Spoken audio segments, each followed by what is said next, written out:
Enquanto permanecemos na dimensão física e em conexão com a psique humana coletiva, o sofrimento, embora raro, ainda pode acontecer. Não devemos confundi-lo com o sofrimento emocional.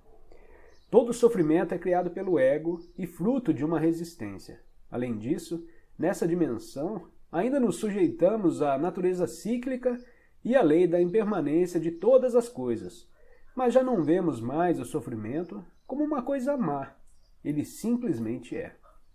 Ao permitir o existir de todas as coisas, uma dimensão mais profunda por baixo do jogo dos opostos se revela para nós como uma presença permanente, uma serenidade profunda e estável, uma alegria sem motivos que se situa além do bem e do mal.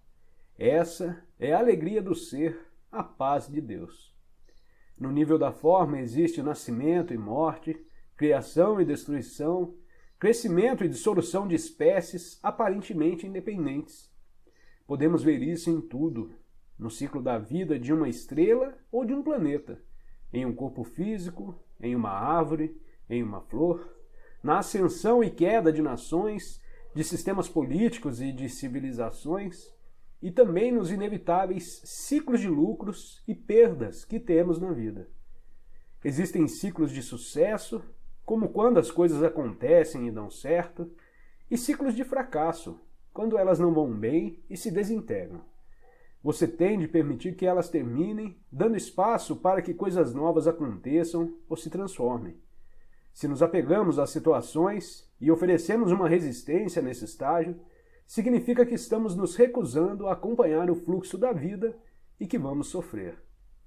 Não é verdade que o ciclo ascendente seja bom e o ciclo descendente seja ruim, a não ser no julgamento da mente. O crescimento é, em geral, considerado positivo, mas nada pode crescer para sempre. Se o crescimento nunca tivesse fim, poderia acabar em algo monstruoso e destrutivo. É necessário que as coisas acabem para que coisas novas aconteçam. O ciclo descendente é absolutamente essencial para uma realização espiritual. Você tem de ter falhado gravemente de algum modo, ou passado por alguma perda profunda, ou algum sofrimento para ser conduzido à dimensão espiritual. Ou talvez o seu sucesso tenha se tornado vazio e sem sentido e se transformado em fracasso. O fracasso está sempre embutido no sucesso, assim como o sucesso está sempre encoberto pelo fracasso. No mundo da forma, todas as pessoas fracassam, mais cedo ou mais tarde, e toda conquista acaba em derrota. Todas as formas são impermanentes. Você pode ser ativo e apreciar a criação de novas formas e circunstâncias, mas não se sentirá identificado com elas. Você não precisa delas para obter um sentido de eu interior. Elas não são a sua vida, pertencem à situação de vida. Nossa energia física também está sujeita a ciclos. Não consegue estar sempre no máximo. Teremos momentos de baixa e de alta energia. Em alguns períodos estaremos altamente ativos e criativos, mas em outros tudo vai parecer estagnado.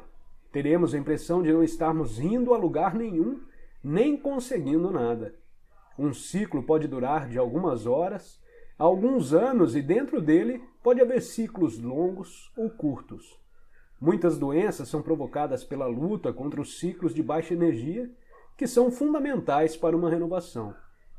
Enquanto estivermos identificados com a mente, não poderemos evitar a compulsão de fazer coisas e a tendência para extrair o nosso valor de fatores externos, tais como as conquistas que alcançamos. Isso torna difícil ou impossível para nós aceitarmos os ciclos de baixa e permitirmos que eles aconteçam. Assim, a inteligência do organismo pode assumir o controle, como uma medida autoprotetora, e criar uma doença com o objetivo de nos forçar a parar, de modo a permitir que uma necessária renovação possa acontecer.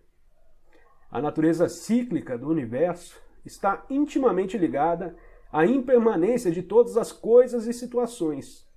Buda fez disso uma parte central de seu ensinamento.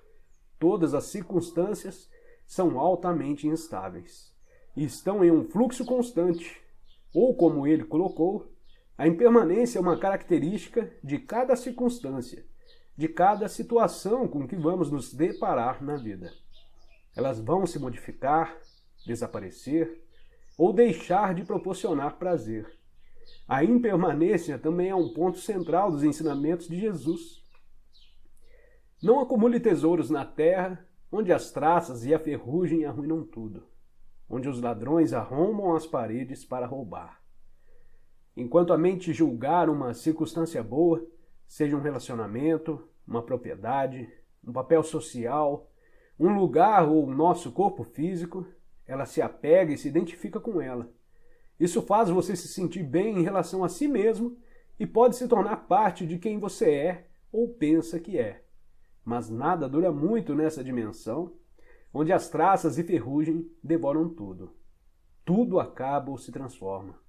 A mesma condição que era boa no passado, de repente, se torna ruim. A prosperidade de hoje se torna o consumismo vazio de amanhã.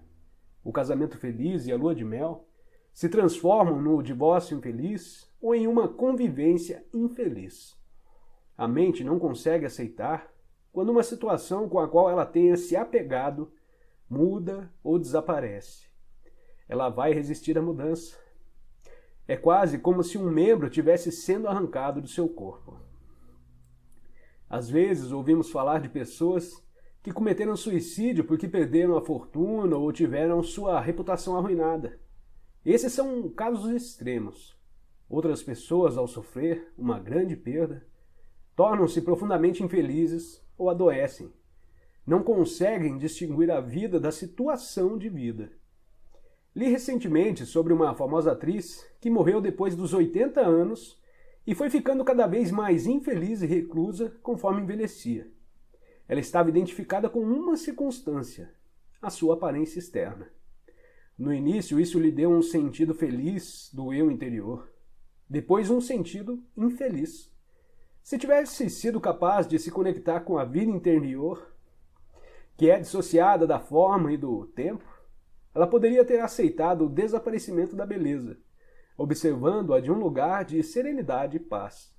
Além do mais, sua aparência teria se tornado cada vez mais transparente à luz que brilha através da verdadeira natureza, de modo que a beleza externa não teria sumido, mas se transformado em beleza espiritual.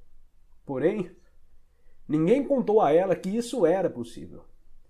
O tipo de conhecimento mais básico ainda não está ao alcance de todos nós.